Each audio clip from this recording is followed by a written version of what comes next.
mean. Okay. Hello. Nice to meet you. So what's your name? Nick. Oh. Come Nick, you always turn your eyes away. Huh? Huh, Nick? What do you do here? A young man. So where are you from? What part? Town, village? Oh, the village itself. Look at that. Now why are you wearing this in the front? Is it supposed to go there? Or there back? Huh? So you prefer there? Okay, oh yeah. Janaya, welcome. It's good to have you here with us. Okay, Janaya. Hello, Tiny. Is that what they call you? No? How old are you? 12 as well. Welcome to the residence. Good to have you. Hi, hi. How are you? Good morning. You shy to shake my hand? Come on, hold my hand and shake. Yes. That feels better. They are all here today because as part of our program for behavior modification, these are students who have shown that they can behave well. In fact, exemplary behavior. So this little trip here today is a little incentive for them, hoping that they can. So we are very happy to be here today. So we can have a nice time. Good, wonderful. Thank you. Good. Thank you. Right now I'm going to call on Mrs. Rom, who will explain or tell us about the whole purpose of of the trip, yes. Mrs. Rom? Good morning, everyone. Good morning. Good morning. The purpose of our visit is threefold. The first one, in light of our 36th Independence celebration, we are here to pay tribute and to be loyal citizens of St. Lucia, so we are here in appreciation of that. The second reason we are here is to motivate our students towards personal development and academic excellence. And finally, it's just a way or a little incentive to allow them to appreciate the surroundings of this place and just to have fun as well. Thank you very much. Thank you. And at this time, there are two students. Yesterday, they felt that they should write letters to the Prime Minister. At this time, we just ask them to read the letter that they have prepared. Okay. Why don't you come stand up here? Don't be shy. Because all the microphones are here, so. Right, and stand up right here. Dear Dr. Kenny Anthony, we thank you for inviting us into your fine home. We are happy to visit you to learn more about the economy and to experience how it would be to be Prime Minister. We also would like to learn how you budget your money to give everyone their share after hard days of work. Is it fun to be competing at elections? Again, a warm thank you. Yours truly, CMMSS.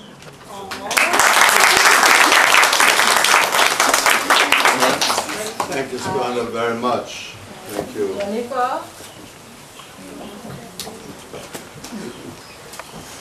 This is Wanifa. Ranifa, come right up. Okay, Ranifa. Yes, sir.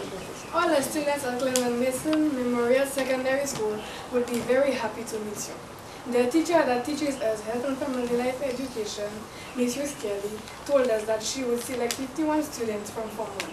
We are very thankful of you for taking some time off your work to accommodate us. Yours sincerely. Thank you. Thank you. Okay, it's my turn. And first of all, I want to extend to all of you a very special way, a very warm welcome to this residence, to this building. I never miss an opportunity to see children, especially our students. And, once a request is made, I'm more than happy to accommodate that request. May I also take the opportunity to thank members of the press for being here this morning. I'm glad that they are as interested in you as I am, I know they have many other more exciting things to cover. There's so much happening around us, so it's good that they too can take the time to share this very special moment with us. So I want to thank them on your behalf and also on my behalf. Just a little bit of history. You are what is described as the official residence of the Prime Minister. I'll tell you a secret. I've never slept here in my life. I don't sleep here. But this building was constructed way back, I think, in the 1880s, 1890s, by a family. And in later years, the building was purchased by the British government to house their military officers, that is to say, the men who commanded the British Army and the British servicemen here in St. Lucia. And sometime in the 1950s, the building was transferred to the government of St. Lucia. And the first St. Lucian leader that occupied this building was George Charles. He lived here from the 1950s when he was chief minister, way up to 1964. I don't know how much of your history you know, but in 1964, Sir John Compton became chief minister and subsequently premier.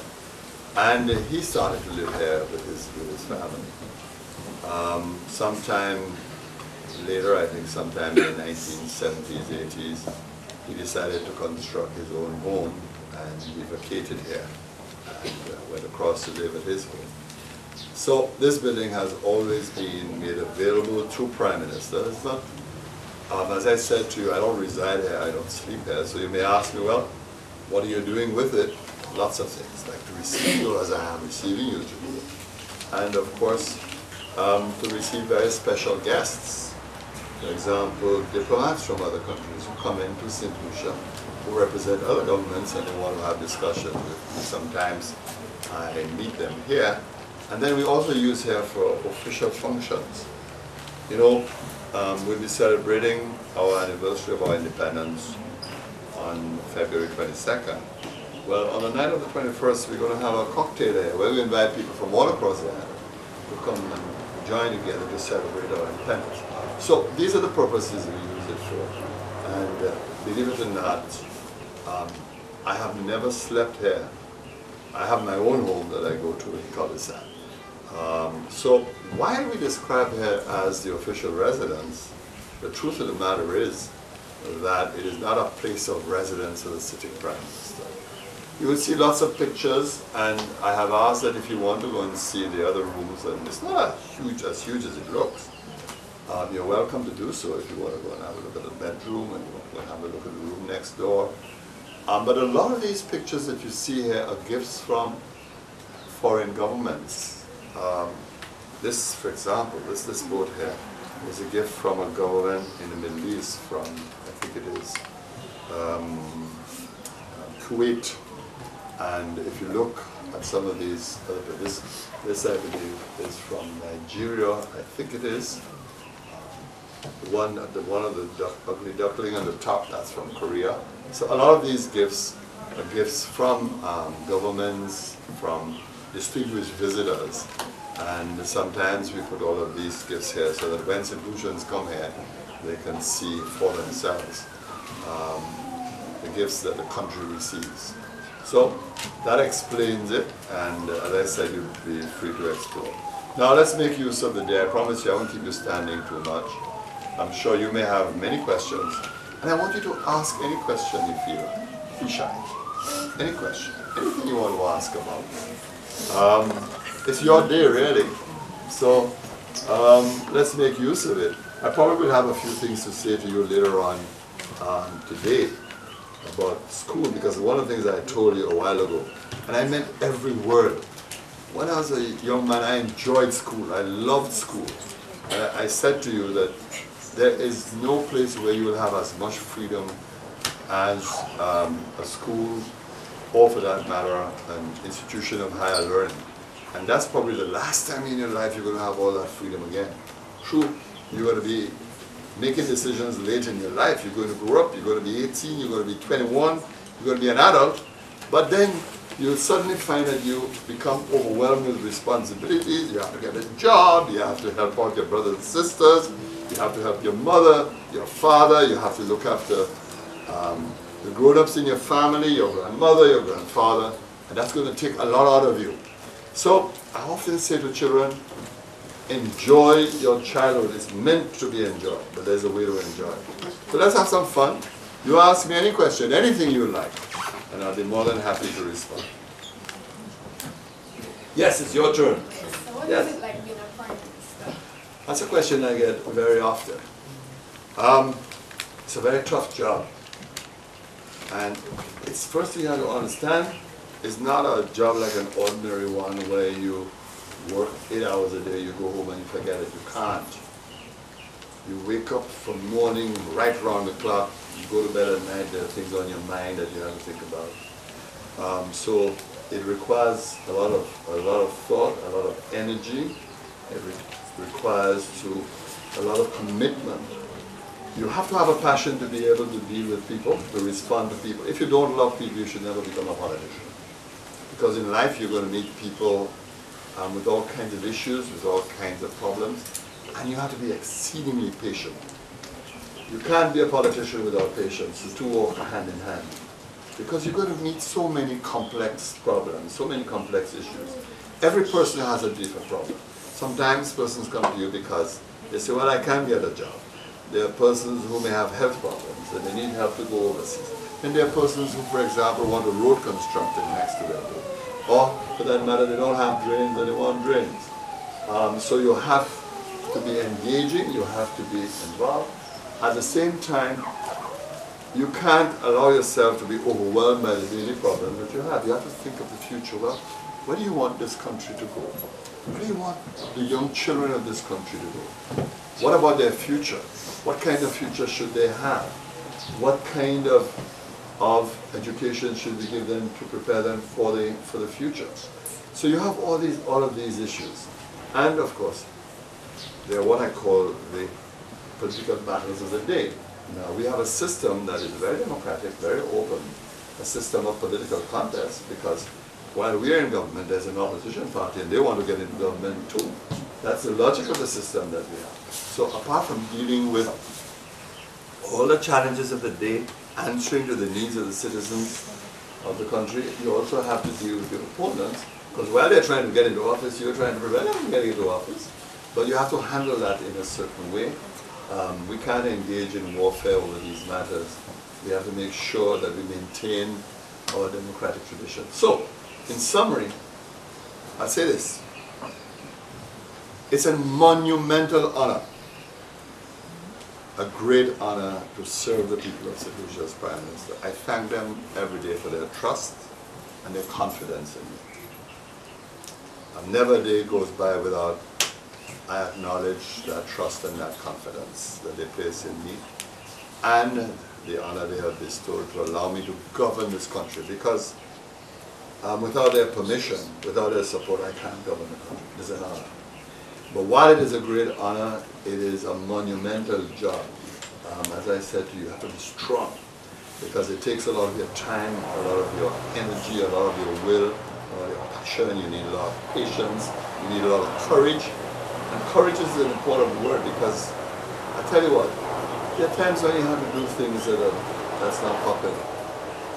But one of the things you'll learn is that to accept leadership, you must also accept to do things people may not like sometimes. But when you do those things, you have to believe in what you're doing. Because sometimes, you know, you do something that's unpopular, sometimes things that people don't like, but you know somewhere along the way they will see the wisdom of what you're doing and why. So you have to believe in what you're doing, but you have to be strong, you have to be courageous, you have to always try to do what is right, and that's the key word. So you have to know what is right from wrong. Sometimes you make missteps, you get into trouble. But the key thing is always to be sure in your own mind what you are doing is right and it is in the best interest of people. So it takes a lot to be a Prime Minister. You have to be a very special kind of individual. It doesn't mean that other people can't be Prime Minister. Never think so. You can become Prime Minister if you want to be Prime Minister. Each and every one of you can be a Minister or Prime Minister in this country.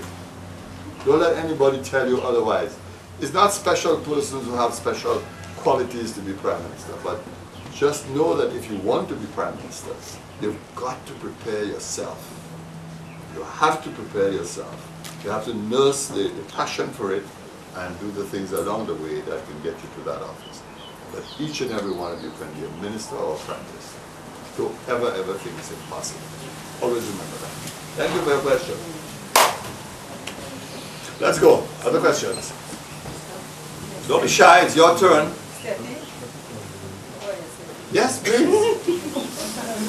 Please. The election will be held in a couple of years. Months? Yeah. In a couple of months. Right. Will you be contesting as the political leader for the Solution Labour Party? Wow. Or are you stepping down and letting someone else contend? Wow. That's a big question. You see, I'll tell you something, Steffi. You see, if there's one question that the media would love is that one. Because they've been trying to ask me that for months. They have an undying interest in what my political intentions are. But I'll tell you what, Steffi, as of now, I have not made any decision at all. And very soon you'll know what I intend to do. Of course, there'll be some people who'll be happy if I don't contest. Yeah, and well, not you, but I know there's some people who'll be happy if I don't contest at all. But these are matters that we settle internally within our party. And I'm very young still. I'm only just 64. Yeah. But politicians they go up to this. I mean, don't forget, Sir John Copland returned to office all the way in when he was in his 80s. So you have politicians who are in their 70s. Randons are my dear friend from St. Vincent, about 67 60 years. But I've always said that there will be a time when I want to make an exit. And that time when it comes will be an occasion that I will share with my constituents, first of all, share with them. I don't want to be in politics all my life. I have some interesting things to do that I'd like to do. I have some books that I want to write. Two of them I've been researching for the last couple of years. One, I want to write about the politics of this country, because we have no major statement of the politics and how we have evolved and the issues in the politics of the country. I have a story to tell, I think. And then I have a book of law that I want to write. I've been collecting all the cases over the last couple of years. So, yes, for me, I want a life after politics. And I have plans after politics. But as of now, rest assured, I am the parliamentary representative for Default South, and I'm the candidate for Default South. Thank you. Steffi, you want a job? Nice question, Steffi. I told you they love your question. I told you that because they've been trying to ask me that for months. Yes, go ahead. Why did you choose to become a politician? Okay. I'm going to share some things with you. Listen to me. It's very important that you do what you believe that you're going to excel and you're going to do well. Whatever you do, you've got to, it has to have meaning for you. It has to have value for you. And you have to be happy about doing it. Don't ever select a career that you're not happy with. Don't let anybody force you into a career. Now, sometimes parents love you so much, they are so protective. They want to choose your career for you. They want to tell you what to do. No, that's not the real approach. You have to pay respect to your parents. You must hear what your parents tell you. Always. Always listen to your parents, because, and your teachers too, because they have a lot of experience. They know the ways of the world. But when it comes to your future, to what you want to do, let it be something that you enjoy, you really want to do. Because if you enjoy what you're doing, there is a greater chance you're going to excel and you're going to be brilliant at what you do. Now, I say all of that to tell you that if one day you want to become a politician, you must only become a politician because you think that that is your calling in life. That is your mission in life. And I'll tell you this, something I share on radio and television quite often with people, with audiences. I had a passion for politics, a fascination for it from the time I was a little boy, 6, 7 years old. You see, I grew up on an estate, a community called Park Estate, way down in the south of the island, just below Salt Rivers. And when I was growing up, because I was born in 1951, the politicians would come down to Park Estate to speak to the workers on their estates. And I was fascinated that they would set up a stage or speak from behind a vehicle with their microphones and would address the workers to get them to vote for them. I was fascinated, really fascinated. Although I couldn't understand all the things they were saying, but just how they used the mic and the language. So from that time, I developed this passion. And I remember, as I told you a while ago, that I came from a very, I think I said this to one or two of you, I came from a very big family of 10 boys. And we lived in the countryside. There wasn't much entertainment, a lot of darkness, no lights, no electricity. But we had a big house. And quite often we would gather around in a room, and I would mount a chair and pretend to be a politician while all of them sat and delivered an address. So in a sense, it was my way of living my dream, living my passion. Subsequently, I understood that I had to get a good education. And that's the other thing that drove me. I wanted to get a good education. I was always excited about education. And I knew I had to do well. But I was blessed. I had a chance to go to a secondary school in the south of the island, Beaufort Senior Secondary School. And at school, I was asked to share my leadership skills, doing a number of things, and that's important because you have to allow yourself the opportunity to exercise leadership, to know whether you have what it takes. You can't be a politician if you're not going to be a leader. You can't be a prime minister if you can't be a leader. So at school, I was at one time key leader in the cadet corps. I was head prefect of the school, and when I left school, I served as president of Teachers Union for a while. So I had opportunities to exercise leadership, to know my true worth. Because if you want to be prime minister, you have to have a gift to relate to people. And I keep on saying this, if you don't love people, don't go into politics. Because there's no professional activity, no activity that takes so much out of you as politics. There's going to be so much that will get you upset, that will get you angry, but you have to manage yourself, to be calm. Sometimes in the middle of the storm, you have to just say to yourself, calm down, don't handle this that way. So you have to learn how to be a leader. So the answer to your question is, I developed an early passion for political life, for leadership. I love people. I've always had a wonderful relationship with people. In later life, I had opportunities to serve, to put my leadership skills to practice. And key, I had to prepare myself over the years, meaning to make sure that I got a sound and good education. Now, I'll tell you something. I didn't have a chance to go to A-level. I didn't have A-levels. I just did my O-levels. But what happened was, I wanted to get to university so badly to get a degree that I went to the St. Lucia Teachers College to become a teacher, to learn to be a teacher. Because from the Teachers College, I was able to get to university.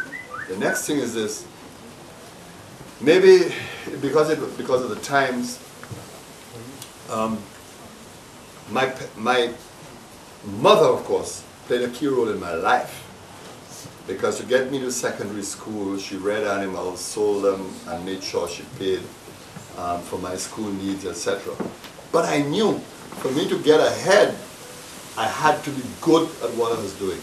I had to study hard.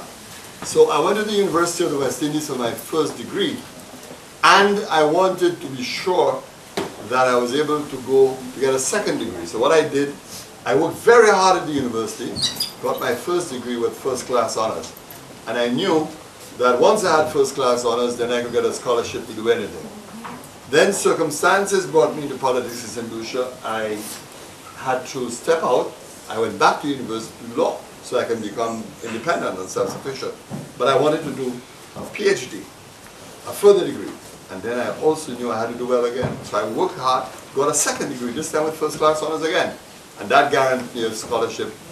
So I survived mainly on scholarships, but I knew that my real mission in life was different. I enjoyed teaching, but I knew that really my passion was politics.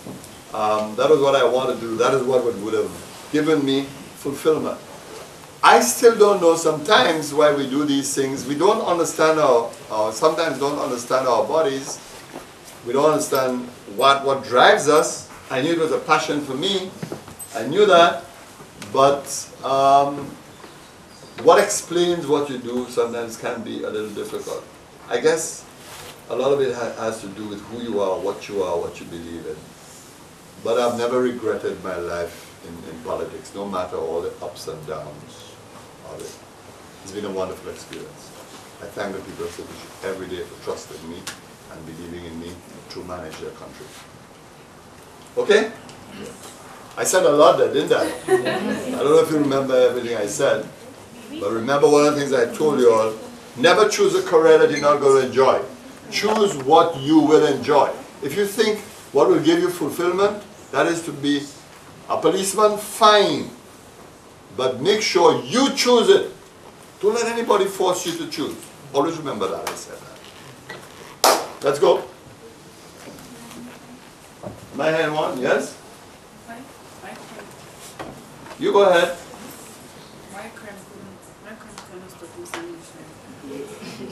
Wow, that's a powerful question. She's asking why crime can't stop in St. Lucia. Wow, that's a very, very good question.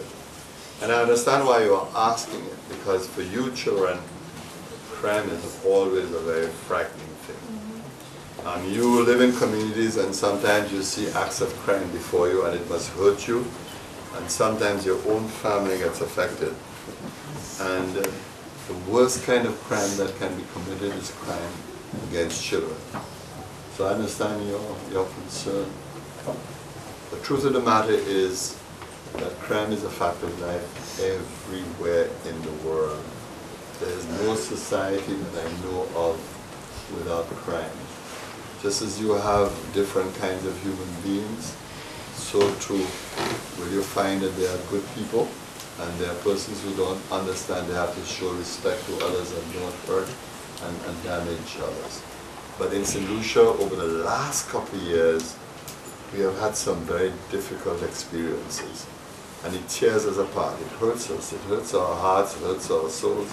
Because we are so small, the chances are we will know who committed crimes and who are the victims of those crimes, who suffered because of criminal behavior. But for us in St. Lucia, there are a lot of reasons why we have all this crime.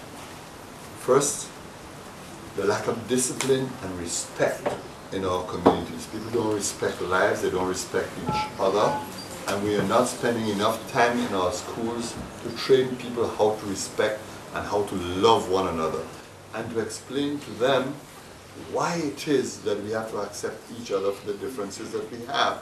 The key, the two places that hold keys. One, the homes.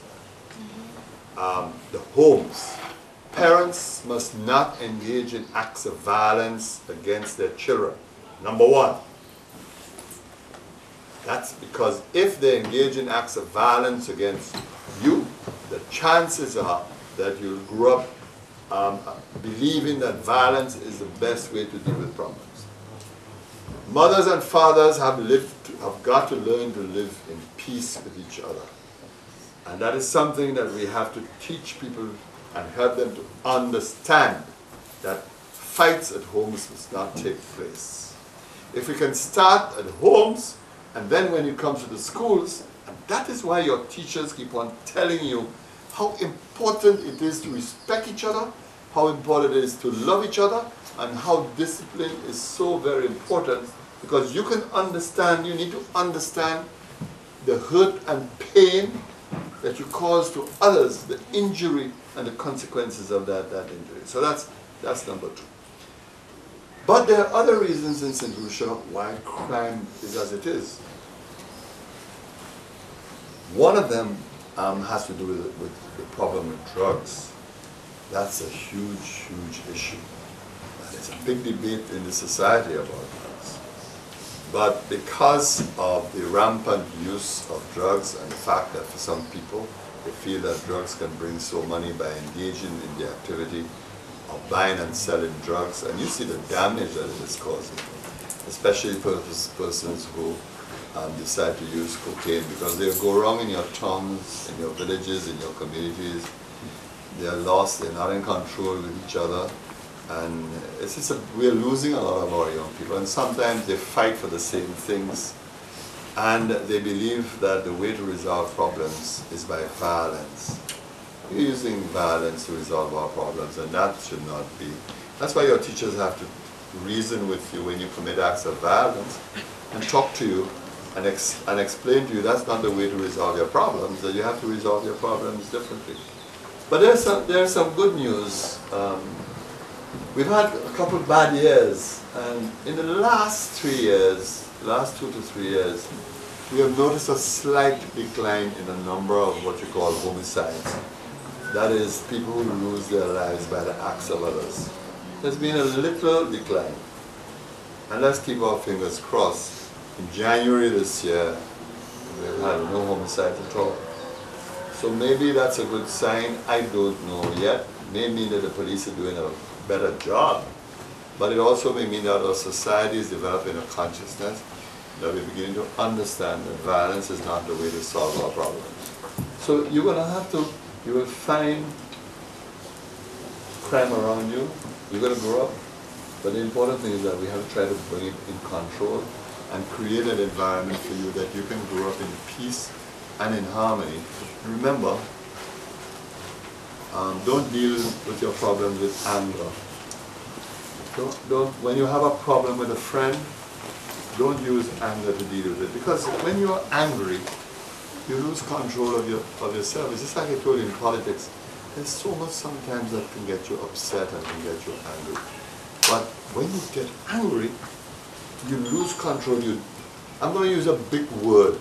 You disempower yourself. In other words, you move your ability to handle a problem that you have. You have to resolve your problems differently. Don't take the pencil and joke your friend. Don't take the pen and joke your friend. You understand what I'm saying? Let reason prevail and conquer the person by the force of logic and by the force of argument. So, fighting crime has to start with us. You may not believe it, it starts with you. Although your children go to school, it has to start with you. Because how you treat your neighbor, how you treat your friend, is going to be how you're going to treat other persons down the road. Let me just share a final thing with you. I have been a teacher before I became a politician. I taught many students. And you'd be amazed when you're a teacher and you teach children, your view of how they're going to shape themselves later in life. I think I've been blessed. I've had some wonderful students. They have done exceedingly well. But in a sense, who they are today, I was able to discern when they were in classrooms sitting at a desk and I was teaching them. So this period in their life is so very important. Don't get vexed with your teachers when they try to correct you and speak to you, because they are bringing a lot of wisdom from many. I'm grateful for the teachers I have. I'm so grateful. Because I too did some very naughty things around in school. I got some good licks too. Okay? Good. Other questions? Yep. Why is it so hard to get a job in St. Very good question. She's asking, why is it so hard to get a job? That really is a very wonderful question. And I'm going to give you several reasons for it. The first thing is that when St. Lucia lost the banana industry, that was a big blow to us. Because when we had the banana industry and we were exporting lots of bananas, a lot of our parents, relatives were employed in the banana industry. So the collapse of the banana industry has not helped us. It meant that a lot of people in the rural sector, in Denry, in Miku, in Babonneau, they lost their jobs because they lost their farms. That's why. The second thing is that to have jobs, you need what you call investment. If people are not building new hotels, new factories, new businesses, then you're not going to have investment so that they can employ people, employ young students like yourselves. Because most of you will not be able to employ yourself. You have to rely on others to spend money to invest. That is why we spend so much of the resources of the country trying to bring people to St. Lucia to build hotels, to build factories, to build businesses, and to encourage our local business people to do that. So investment is a problem. In the last few years, it has been difficult to get investment because of what is described as an economic downturn. Meaning that there are a lot of countries in the United States, in Europe, who have great difficulties with the economy. And remember, in the US, there was a huge problem with unemployment. In Europe, there's a huge problem with unemployment. That's because of this economic downturn. What happened to us in St. Lucia is that we were affected by this economic downturn. We didn't get as much investment as we like. So there are a lot of our young people who are unable to get jobs. Another very important reason is this is the kind of education that you get. And it's a big issue. We have to work on that in our schools because what the schools should be doing is to make you more employable, meaning to share with you the opportunities that exist in the wider world for employment. So that when you graduate, you can make use of those opportunities. And there's a big mismatch between what we prepare you in the schools for and what is really needed by the employers in the economy. It's a problem. There are some areas, for example, we have a serious shortage of certain skills. One of them these days, you can hardly get a good plumber because we're not training people to go into plumbing anymore. And it's a problem that we have to resolve. I'm giving you that as an example. So there's that huge mismatch. Another factor is this. Years ago, when you see we had problems of unemployment, a lot of our people would go abroad to look for work. So hundreds and thousands went to the United States, went to England. We don't have that anymore. So nearly everybody has to be accommodated in our island. So there is a lot of competition for jobs. But the government is trying to help, and there are some opportunities that we emerged. For example, the government had to create a program called NICE. But the government can only do so much. The government can't employ every single person in the country. So we do employ some. I think right now there are over 1,200 employed. We're going to increase that shortly. We have some programs of employment, for example. The cruise ship industry, we are training people for that. I think there are over 500 persons now employed with the cruise ship, and I want to take it to 1,000 at least this year. So we are helping students by making sure we make some money available to them so that they can retrain themselves. And in addition to this, we are training people in new professions so that as the economy grows and expands. Now, I know in your minds, some of you are going to say, what's the point of getting education when there are no jobs? You're going to be tempted to say that. You will be. As you grow older, you're going to give up. Please, never, ever, ever, ever, ever in your life be tempted with that argument. Because the world is changing so fast and so rapidly. These days, if you apply for a job, the first thing they're going to ask you, do you have CXCs? Can you use a computer? Do you know all the programs in the computer? You may not have all the jobs you want now, but you don't know what's going to happen tomorrow. And in any event, if you are thinking that, well, maybe you should go abroad to look for opportunities, you've got to prepare yourself for those opportunities abroad. That is why I keep on saying to you that this education is really key, because you have to prepare yourself, you have to empower yourself, make yourself stronger and able. So it's a very complex problem, and I'm very worried about the young people.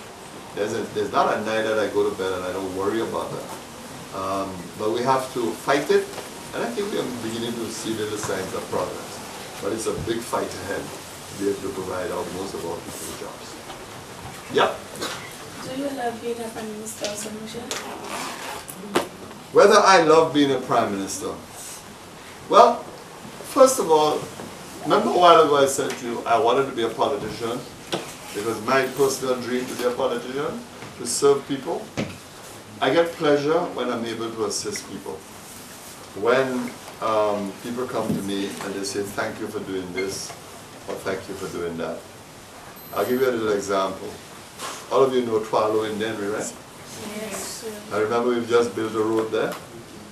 Yes. And we have to finish the road. But as a simple example, I went to visit the people of Twalo a few weeks ago. And they came to me and said to me, thank you for building our road for us after all of these years. That's what I mean. When someone gets a scholarship to go abroad to study, and they're able to say thank you for the support that the government provided or how the government facilitated. So you get your joy from this. So for me, two answers. One, it was my passion to be a politician.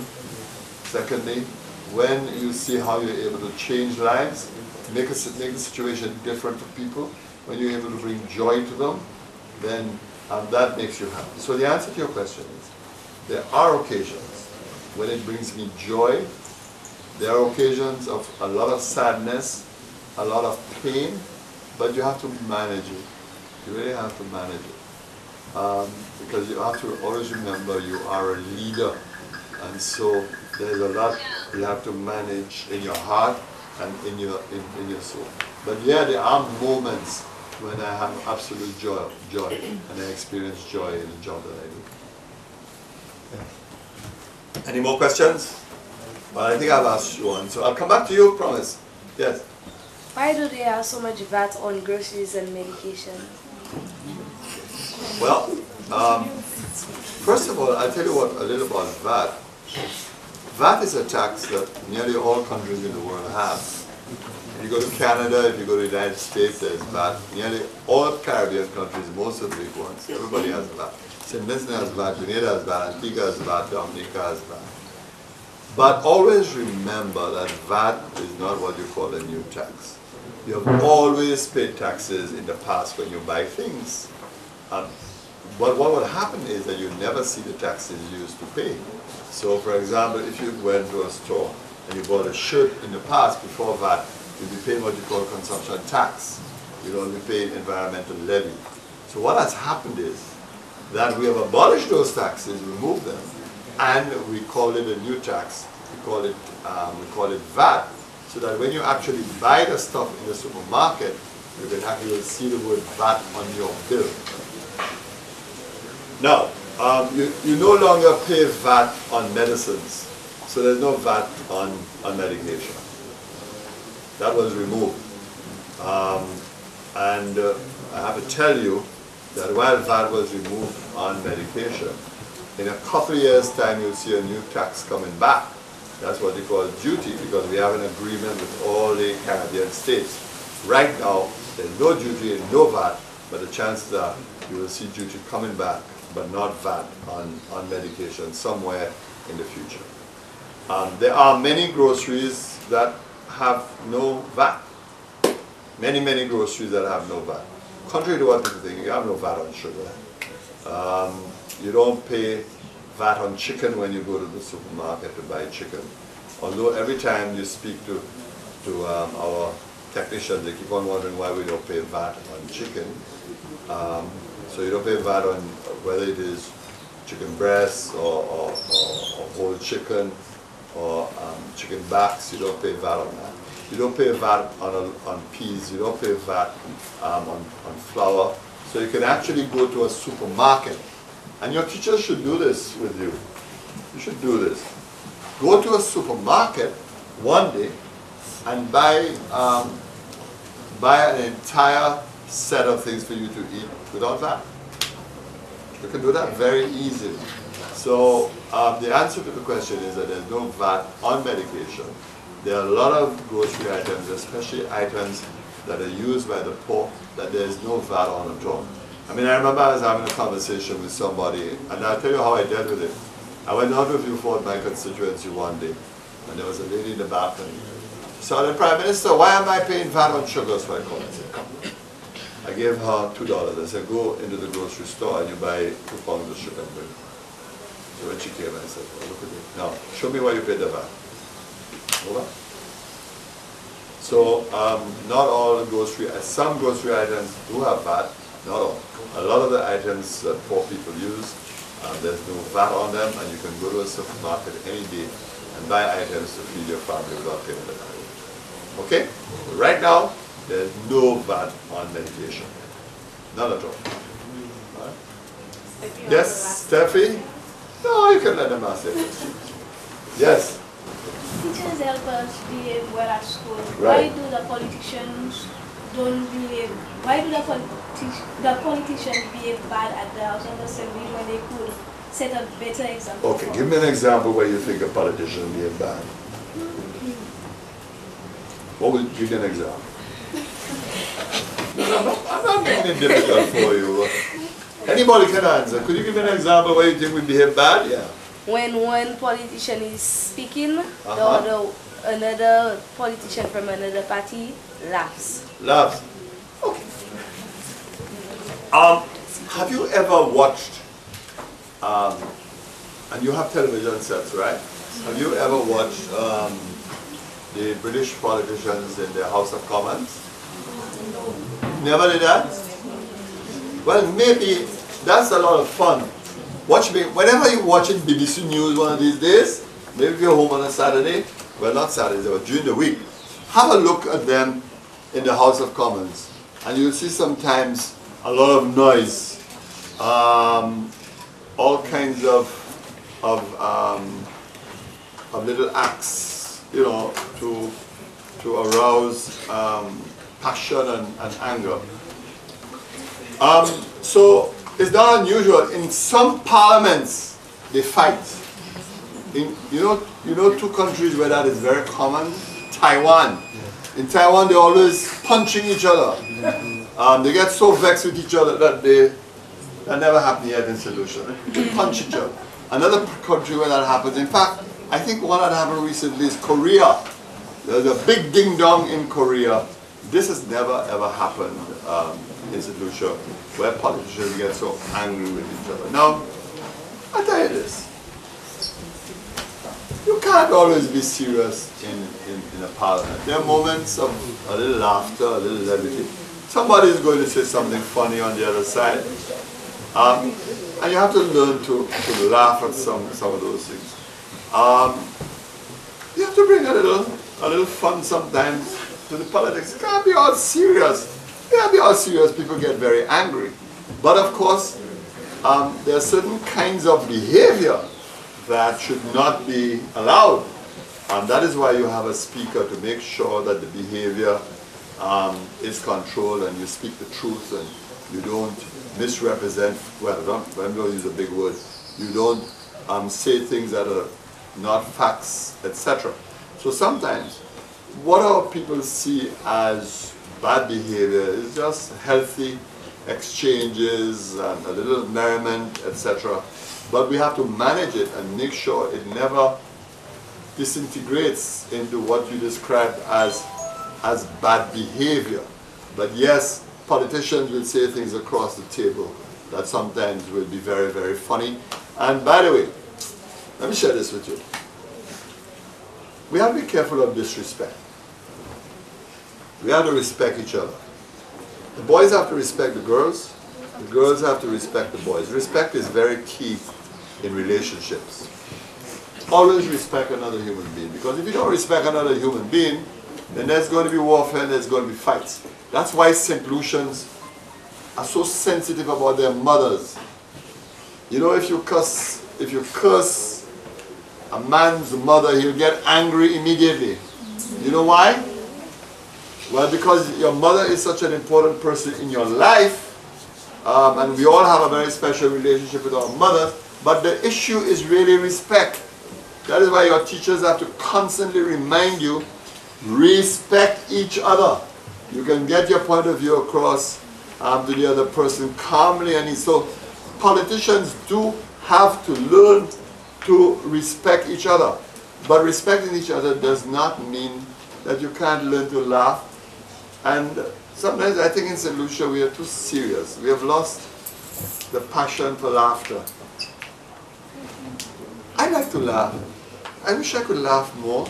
Sometimes I get serious. I mean, this morning you made me laugh when I spoke with you and asked you about the things you like and the things you don't like. We have to learn to laugh. We have to enjoy life, but don't be afraid of laughter. Laughter is good. So yes, we have to be careful with the politicians. They have to be managed, but by and large, I don't think that they do things that are so outrageous when you compare to the rest of the world. Any more questions? How do you distance in the country? Oh, I have to accept that as part of life.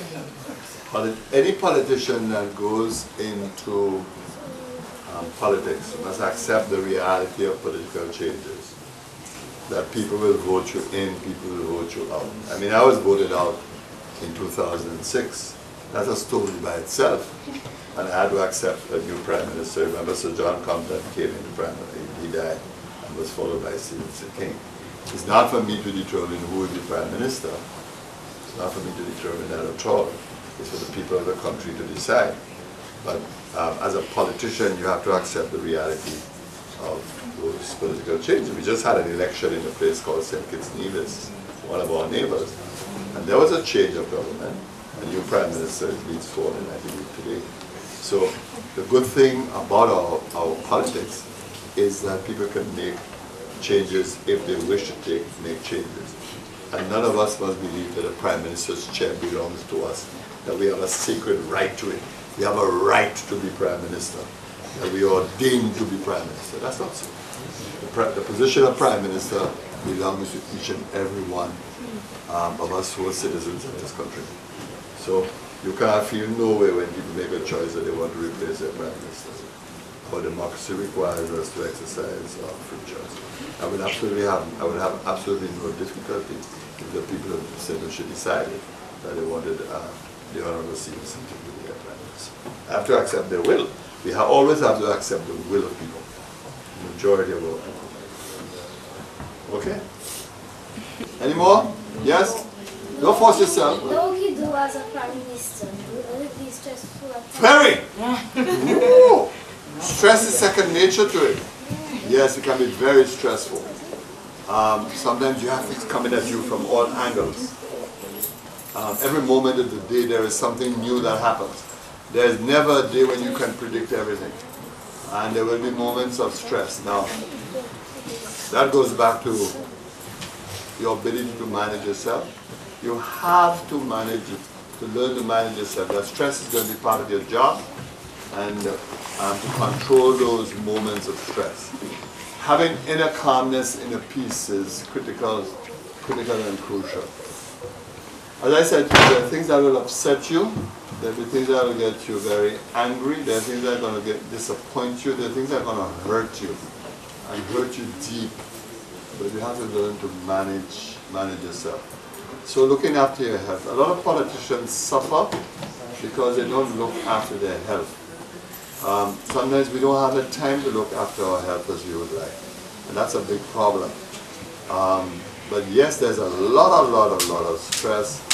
You're always dealing with issues, outing fires, but you got to be strong, and you have to build your own peace to be able to deal with those issues. Because remember, as I said to you, anger is weakness. If you get angry, it's a sign of weakness, and it's not wise to get angry. Be calm all the time. That'll help you to cope with stress. Lots of exercise, and try and eat well. I haven't been eating well. You see how big I am? It's late in the day for me, but when I was young, I wish I had the information that I have now. Because sometimes you don't even have time to eat. and you rush and you buy all the foods you're not supposed to eat.